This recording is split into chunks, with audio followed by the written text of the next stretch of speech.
We spoke to Charlie Blackmon on May 11th, and he kind of saw this coming, to be very honest with you. He said that he didn't want the politics to get in the way. He just wants to play baseball. How many similar to Charlie could be out there right now, Tom? Yeah, I think a lot. I think a lot. You know, as I said, the players are more galvanized. I thought that the 2016 collective bargaining agreement, the players got what they wanted, not necessarily what they needed. You know, they got a lot of quality of life issues in terms of, you know, chefs in the clubhouse, extra seats on spring training buses that nobody takes, extra off days, a better travel system in terms of day games after night games.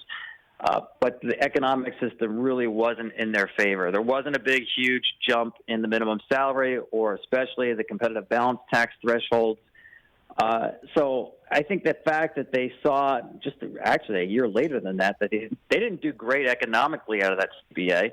I mean, that's another reason why I think they're taking a firm stand here. You know, they found, as I said, an easy principle to defend.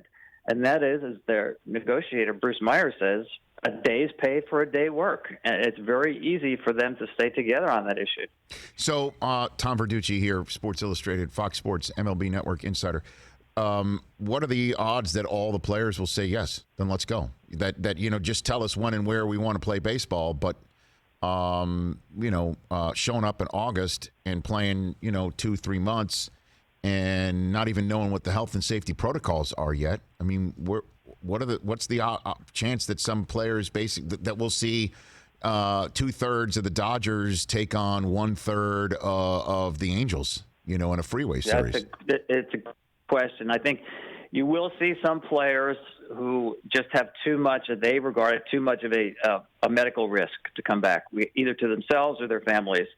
And that's accounted for. No player should or will be forced to play if they have underlying conditions or family members who might be put at risk by the husband or son or whoever it may be going out and playing baseball under these protocols. So those players wouldn't get paid, but they would still get service time. Now, if you opt not to play and you don't fall under the category of some kind of medical risk, then you would not get pay and you would not get service time. That's a huge deal to not get service time because pay is generally tied to service time, right? You qualify for arbitration, for free agency based on service time. A couple other things to me on that, Rich.